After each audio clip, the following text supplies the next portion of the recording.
Inspector Manju या मालिकेच्या आजच्या भागामध्ये आपण पाहणार आहोत मम्मी साहेब आणि सपना यांना पकडण्यासाठी तात्यासाहेबांचे गुंड आलेले आहेत आणि ते मम्मी साहेब आणि सपना यांना भीती दाखवण्याचा प्रयत्न करतायत.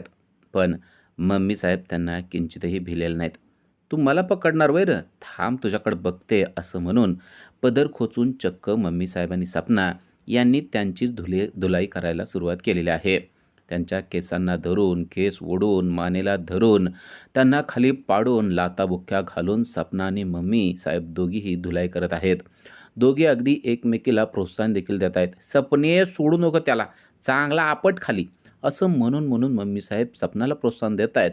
तर सपना देखील, "मम्मी साहेब हे बघा, अशी लाथ घाला." असं म्हणून मम्मी साहेबांना प्रोत्साहन देत आहेत. असं दोघीही एकमेकींना सांगून चांगली त्या तात्यासाहेबांच्या गुंडांची त्यांनी धुलाई केलेली आहे. तात्यासाहेबांचा एक गुंड म्हणतो, "या बायकांनी आपल्याला नको करून टाकलंय. आता हत्यार काढावंच लागेल." असं म्हणून त्याने रुमाल आणि एक औषधाची बॉटल काढलेली आहे. तर त्या बॉटलमधील औषध रुमालावर लावलंय आणि तो आता मम्मी साहेबांना बेशुद्ध करणार असतो. पण तेवढ्यात सपनाचं लक्ष जातं आणि सपना लगेच मम्मी साहेबांना जागं करते आणि मम्मी साहेब त्या गुंडाची देखील धुलाई करतात. आता सपना अक्षरशः धुलाई करून कंटाळलेली असते. ती इतकी कंटाळते, की अक्षरशः बसून झोपीत जाते. मम्मी साहेब म्हणतात, "ए सपने, अगं उठ की लवकर. अगं मला एकटीला ठेवून तू काय पडली आहेस?" सपना आता हालत देखील नसते. मम्मी साहेब कंटाळलेले असतात. "थांब, आता ह्या रुमालानं तोंड पुसते." असं म्हणून चक्क ज्या रुमालाला औषध लावलेलं असतं, तोच रुमाल उचलतात आणि तोंडावर लावतात आणि आता सपना आणि मम्मी साहेब अगदी कॉमेडी पद्धतीनं बेशुद्ध पडलेले असतात. त्यांना गुंडांनी गाडीत टाकून फरार करून नेलेलं आहे. म्हणजेच आता त्यांना किडनॅप केलेलं आहे. इकडे सत्या अजूनही मंजूच्या भाऊपाशात आहे. पण मंजूला आता बरं वाटतंय. या गोष्टीमुळे सत्या आता खुश झालेला आहे. सकाळी उठून जेव्हा त्याने मंजूचा ताप चेक केलेला असतो, तेव्हा तिला किंचितही ताप नसतो. या गोष्टीमुळे तो खुश झालेला असतो. तर इकडे मम्मी साहेब आणि सपना ह्या जेव्हा जाग्या होतात, तेव्हा त्यांना समोर दिसतो तो म्हणजे तात्यासाहेब. टाकला तात्यासाहेब जेव्हा त्यांच्या समोर दिसतो, तेव्हा मम्मी साहेब त्याला थोडंसं घाबरतात. पण परत तेवढ्याच ताकदीनं त्याला म्हणतात, की "तुला माहिती आहे का तू कुणाला किडनॅप केलंयस ते? अरे वाघाच्या आईला किडनॅप केलंयस तू. तुला सत्या सोडणार नाही हे लक्षात ठेव." तेव्हा तात्यासाहेब म्हणतात, "हे बघा मला सगळं माहिती आहे. मी तुम्हाला का किडनॅप केलंय ना, ते अगोदर नीट लक्षात घ्या." पण मम्मी साहेब ऐकण्याच्या मूडमध्येच नसतात. "तू फक्त माझे हात सोड बघ मी तुझं काय करते ते. आणि तुला माझ्याशी बोलायचं होतं ना, तर तू मला निरोप पाठवायचा होता ना," असं त्या म्हणतात. तात्यासाहेब म्हणतो, "पण झालेल्या सगळ्या कृत्यामुळं तुम्ही माझ्याशी बोलला असता असं मला वाटत नाही. म्हणून मी तुम्हाला इथं किडनॅप करून आणलेलं आहे." मग सपना म्हणते, "म्हणजे आता तुम्ही आम्हाला मारून टाकणार होय?" तेव्हा मम्मी साहेब म्हणतात, "ह्यो काय मारून टाकणार आहे? ह्याला आपल्याशी बोलायचं आहे म्हणून ह्याने आपल्याला इथं पकडून आणलेलं आहे." तात्यासाहेब म्हणतात, "बरोबर. आता तुम्ही बरोबर ओळखलंय. मला तुमच्याशी नुसतं बोलायचं नाही आहे, तर मला तुमच्याशी महत्त्वाची डील करायची आहे," असं देखील त्याने सांगितलेलं असतं. आणि डील करायचे म्हणल्यानंतर सपना आणि मम्मी साहेब एकमेकाकडे बघू लागतात. मम्मी साहेब म्हणतात, "आमचे असे हात बांधून तो डील करणार आहे का?" लगेच तात्यासाहेबचे गुंड त्याला सोडतात. त्या दोघींना सोडतात आणि तात्यासाहेबांनी एक मोठं पॅकेज मम्मी साहेबांच्या समोर ठेवलेलं आहे आणि ते म्हणतायत, "मी आता नवीन पार्टी काढणार आहे आणि त्यासाठी मला तुमच्यासारखे असे चुणचुणीत आणि ज्यांचं समाजावर वजन आहे, अशी लोकं पाहिजेत. माझा विचार आहे की त्यांना पुढं जाऊन निवडून आणायचं आणि त्यांना मंत्री करायचं. मला तुमचा मनसुबा चांगला माहिती आहे आणि तोच पूर्ण करण्यासाठी मी तुमच्यापुढं बसलेलो आहे." मंत्रिपद हा शब्द ऐकल्यावर वर मम्मी साहेब अगदी शांतच होतात. कारण त्यांना मंत्रिपदाची हाव आहे, हे आपल्याला अगोदरपासूनच माहिती आहे. त्याचबरोबर तात्यासाहेब स्वप्नाकडे बघतात आणि म्हणतात, "तुम्ही मंत्री व्हाल आणि या तुमच्या सूनबाई आहेत ना, त्या हुशार आहेत. त्यांना आपण महिला अध्यक्ष करून टाकूया." त्यांना आपण अध्यक्ष करूया असं म्हणल्यानंतर सपना देखील खुश होते. आता मम्मी साहेब आणि सपना दोघेही खुश झालेले आहेत. कारण तात्यासाहेबांनी अगदी त्यांना पाहिजे तसंच पॅकेज त्यांच्यासमोर ठेवलेलं आहे. तो प्रस्ताव ऐकल्यानंतर मम्मी साहेब म्हणतात, "पण आम्हाला काय करावं लागेल?" तात्यासाहेब म्हणतात, "हां, ही गोष्ट आम्हाला पटली तुमची. तुम्हाला काय करावं लागेल ते. म्हणजे आम्ही ठेवलेला प्रस्ताव तुम्हाला मान्य आहे, हे आता आम्हाला कळलेलं आहे." आता मम्मी साहेबांनी तात्यासाहेबाचा चक्क प्रस्ताव मान्य केलेलं आपल्याला पाहायला मिळत आहे. आणि तात्यासाहेब आता त्यांना त्यासाठी काय करावं लागणार आहे, ते सांगत आहे. तर इकडे जेव्हा सत्या झोपेतून उठतो, तेव्हा त्याला कळतं की मम्मी साहेब आणि सपना दोघीही घरामध्ये नाही आहेत. जयड्या एकदम परेशान झालेला असतो. फोन लावण्याचा प्रयत्न करत असतो, पण त्याला फोन देखील लागत नसतो. तो सत्याला म्हणतो की "थांब, मी आपल्या अ, कार्यालयात जाऊन बघतो त्या आहेत का?" सत्या म्हणतो, "बरं ठीक आहे, बघ." पण तेवढ्यात त्यांच्या घरापुढं एक फोर व्हीलर थांबते आणि त्या फोर व्हीलरमधून सपना आणि माया म्हणजेच मम्मी साहेब त्या गाडीतून बाहेर पडतात. सत्या समोरच असतो. त्या दोघी गाडीतून बाहेर पडतात आणि चालत सत्याच्या दिशेने येत असतात. तेव्हा सत्याचं लक्ष जातं ते म्हणजे आतमध्ये ड्रायव्हिंग करत असणाऱ्या तात्यासाहेबांकडं. या माणसाला कुठेतरी पाहिलंय असं त्याला वाटतं, पण नक्की तात्यासाहेब आहेत का? ह्या गोष्टीवर त्याचं एकमत होत नाही आणि तो त्या गाडीच्या दिशेनं पळू लागतो. तात्यासाहेब घाबरतो आणि त्याने गाडी चालू करून फास्ट गाडी घेतलेली असते. सत्या तसाच त्याच्या पाठीमागे पळत असतो आणि तो गाडीवाला म्हणजेच तात्यासाहेब गाडी पळवत असतो. तात्यासाहेब फरार होतो. सत्या माघारी येतो. आता तात्यासाहेब पोहोचलेला असतो, तो म्हणजे पूर्वाकडे आणि पूर्वा रस्त्यात थांबून त्याची वाटच बघत असते. तात्यासाहेब तिच्यापर्यंत पोहोचतो आणि म्हणतो, "आपलं काम सक्सेस झालेलं आहे." पूर्वा खुश झाली आहे. कारण मम्मी साहेब आणि सपना हे आता तात्यासाहेबाच्या पक्षात आलेले आहेत. त्या तात्यासाहेबासाठी काम करणार आहेत. या गोष्टीमुळं पूर्वाला आता अजूनच बळ आलेलं आहे. पूर्वा म्हणते, "पण तुमचा त्यांच्यावर विश्वास आहे का? ते काम करतील का?" तात्यासाहेब फुल कॉन्फिडन्समध्ये आहेत. तात्यासाहेब म्हणतात, "कोणाला काय करायचं आणि कसं बोलायचं ते मला चांगलं माहिती आहे. त्यांना मी बरोबर बाटलीत उतरवलंय. आता तू काहीच काळजी करू नको. ते फक्त आपल्यासाठीच काम करणार, हे मला अगदी परफेक्ट माहिती आहे." पण इकडे मम्मी साहेब आणि माया यांना बघून जाड्याला प्रश्न पडलाय, की ह्या कुठं गेलेल्या होत्या? त्याने तो प्रश्न त्यांना विचारलेला असतो. तेव्हा मम्मी साहेब आणि सपना ह्या उडवाउडीचं उत्तर देत आहेत. आम्ही व्हय हे आपलं मॉर्निंग वॉकला गेलो होतो, असं त्या म्हणत आहेत. जड्याचा ह्यावर विश्वास बसत नाही. जड्या म्हणतो, "मॉर्निंग वॉकला? आणि मग? मग आता गाडीत बसून का आला तुम्ही?" तेव्हा माया म्हणते, अरे म्हणजे मॉर्निंग वॉकला गेलो, पण आता कधीच जात नाही ना. मग लागले पाय दुखायला." मग ही सपनी म्हणली, की कोणाची तरी गाडी थांबवूया." मग आलो आम्ही. सपना म्हणते, "होय, होय.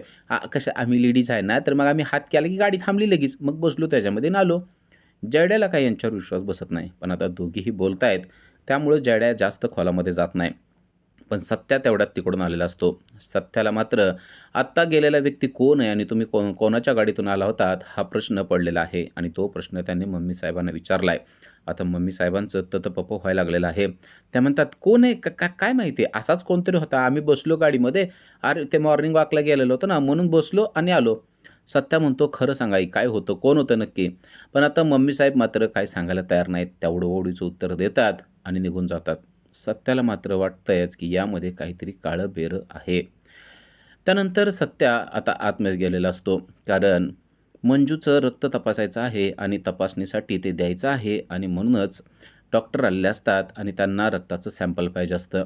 पण मंजू मात्र द्यायला तयार नाही आहे. कारण तिचं असं मत आहे, की सुई टोचल्यानंतर मला खूप त्रास होतो. सत्य हे ऐकल्यावर परेशान होतो. "तुम्ही एवढ्या गुंडांना घाबरत नाही आणि एवढ्याशा सुईला घाबरता, असं कसं होईल?" तर मंजू म्हणते, "ते काय मला माहिती नाही. पण मी मात्र सुई टोचून घेणार नाही. मला त्याची भीती वाटते." तेव्हा सत्या म्हणतो, "असं आहे का? बरं." आणि मग जयड्याला तो गोष्ट सांगू लागतो. "तुला वाघ माहिती आहे का वाघ?" तो म्हणतो, "हो माहिती आहे की. या साताऱ्याचा वाघ कोण आहे?" जयड्या म्हणतो, "अरे तूच आहेस. सांगायची काय गरज आहे?" आणि वाघीण माहिती आहे का वाघीण? जड्या म्हणतो, "वाघीण नाही, वाघीण नाही माहिती." तो म्हणतो, "अरे मी वाघ आहे म्हणल्यानंतर?" जड्या म्हणतो, "हां, म्हणजे वहिनी ना? हां, वहिनी वाघीण आहेत." तो म्हणतो, "कशाची वाघीण? अरे ही तर शिळी आहे." "अरे एवढ्याशा सुईला भीते ना, तर हिला शेळीच म्हणलं पाहिजे."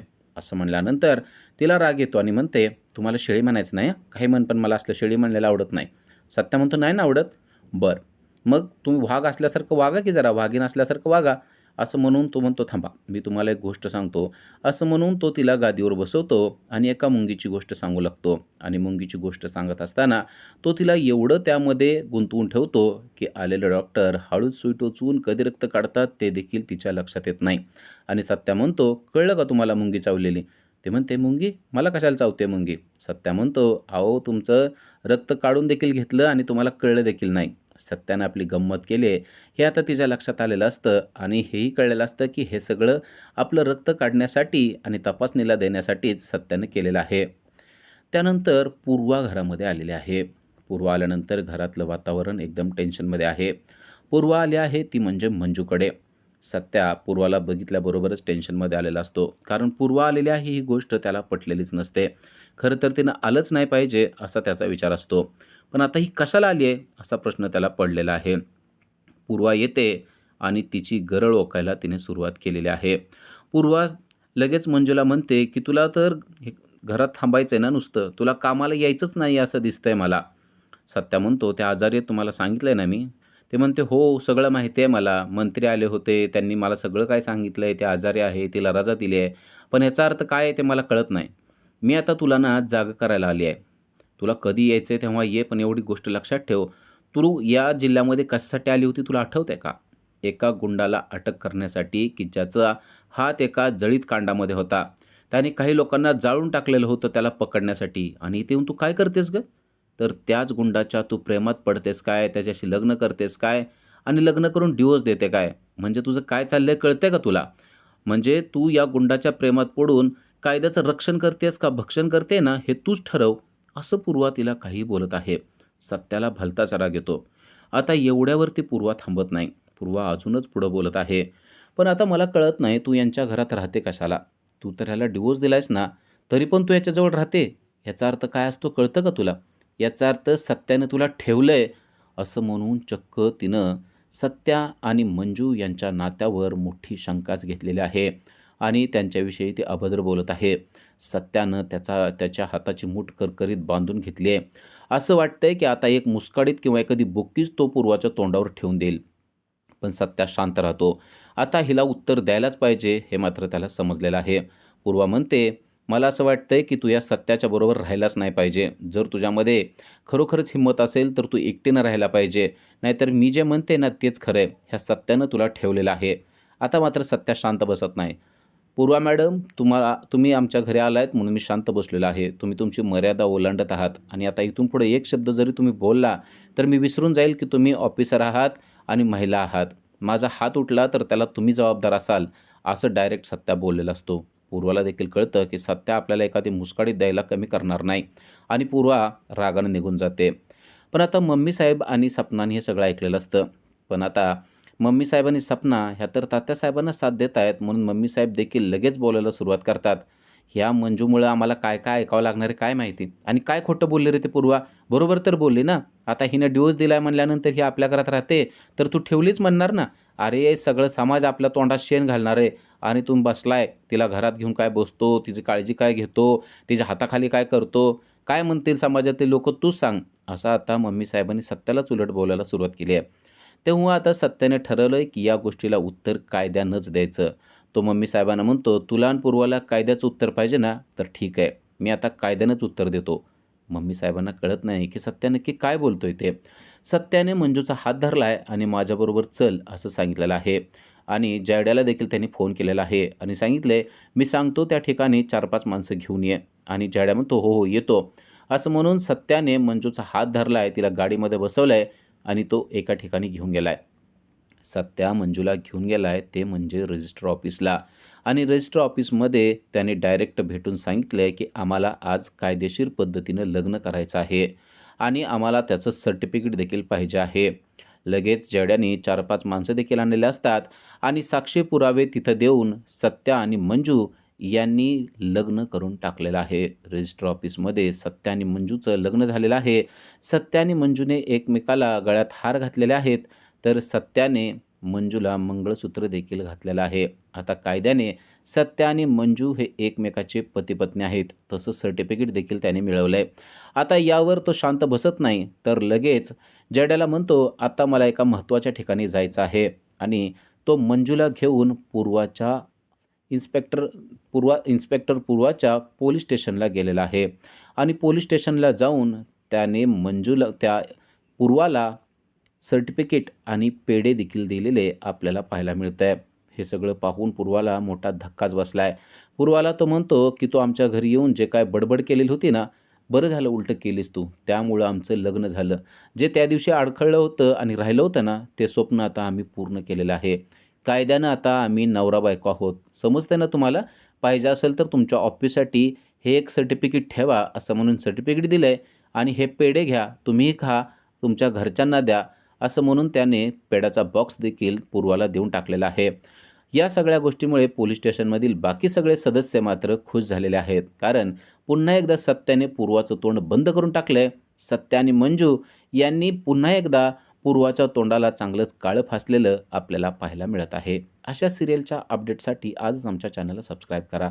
Thank you.